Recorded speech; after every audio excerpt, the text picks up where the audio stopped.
Amigos do programa Momentos de Reflexão, terça-feira, 31 de agosto, final do mês vocacional.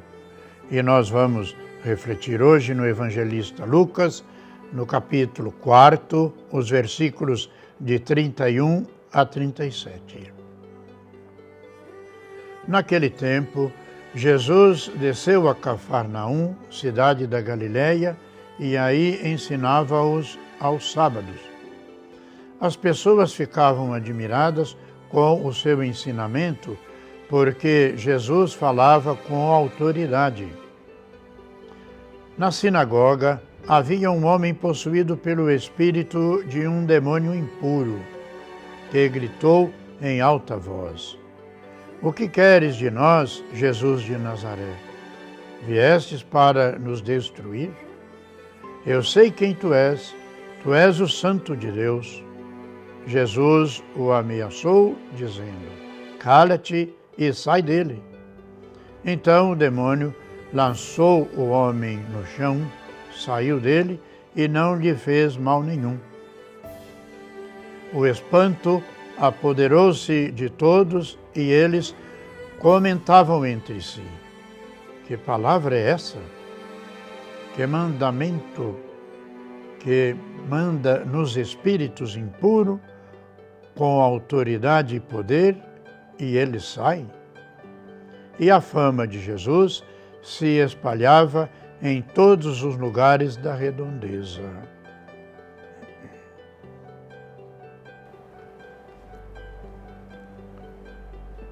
Caros irmãos e irmãs, a multidão fica impressionada com a pregação de Jesus. Ele fala com autoridade, ou seja, sua palavra é crível, verdadeira, vivida, pensada, e as pessoas estão cansadas de pregadores qualificados em teologias e poderes, em experiência e humanidade, que pensam que se comunicam citando palavras incompreensíveis, estudadas em livros e não na vida. Não, Jesus não é escriba e nem doutor da lei, mas suas palavras provocam, acariciam, acalmam e sacodem, libertam, então como agora.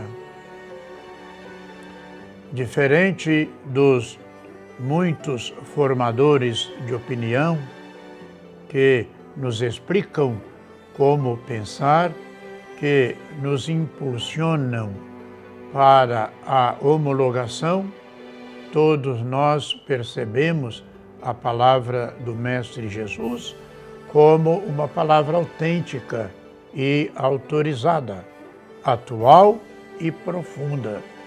Palavra que acolhemos hoje como ontem, não como palavra de um sábio do passado, mas como presença de Deus, manifestação do mistério escondido ao longo dos séculos. E essa palavra livre afasta o mal, o lado escuro do ser humano e das coisas. O endemoniado é libertado sem danos. Sua alma agora respira alegre e com serenidade. O demônio conhece Jesus, sabe que ele é o Santo de Deus, mas não quer ter nada a ver com Jesus. Na realidade, é o demônio da superficialidade que pode envenenar, inclusive, a nossa vida e nos fazer dizer, ou seja, o que Deus tem a ver com a minha vida concreta?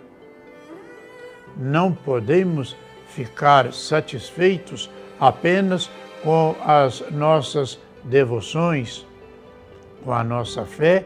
Sabemos que que Deus existe, devemos a Ele honra e respeito. Mas, muitas vezes, contentamos com a nossa participação simples nas missas dominicais e não vamos mais do que isto.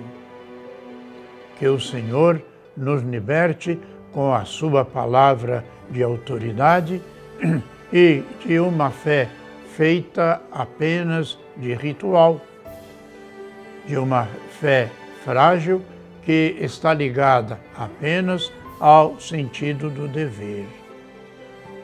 O povo acompanha e escuta Jesus. Ele é reconhecido como o Santo de Deus até pelos demônios, como já dissemos. E o povo o admira. Ele vence as forças do mal que oprimem e tira a vida. Ele é o libertador e devolve a vida aos oprimidos e escravizados.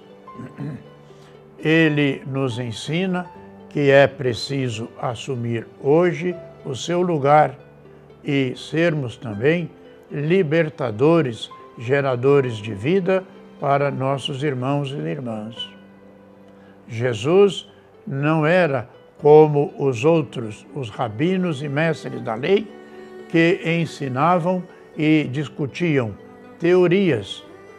Ele, como Filho de Deus, agia no coração dos seus ouvintes, conquistando-os por dentro, dando-lhes coragem para se decidirem por um jeito novo de viver. É assim que ele continua a nos ensinar agora. Basta que nos deixemos conquistar e seduzir por ele. A tua palavra de autoridade, Senhor, é uma palavra autêntica que revela o lado escuro e o engano que habitam o nosso cotidiano e, ao mesmo tempo, liberta-nos dos demônios de uma falsa religiosidade. E podemos dizer por isso, louvado seja nosso Senhor Jesus Cristo. E nós, irmãos e irmãs, que estamos vivendo esse tempo difícil da pandemia, precisamos justamente refletir numa passagem como esta do Evangelho, quando Jesus é questionado na sua messianidade. Porém, ele prossegue fazendo o bem, aquilo que Deus determinou que ele fizesse. E que nós não nos esqueçamos na nossa oração de pedir a Deus pelos nossos irmãos enfermos, os atingidos pelo Covid, para que alcance a graça da saúde, nossos irmãos e irmãs que nos pedem orações, e que os profissionais da saúde prossigam com a sua missão árdua de alcançar a graça da saúde para tantos irmãos e irmãs. E que desça sobre todos e cada um de nós a bênção de Deus Todo-Poderoso, Pai, Filho e Espírito Santo. Amém.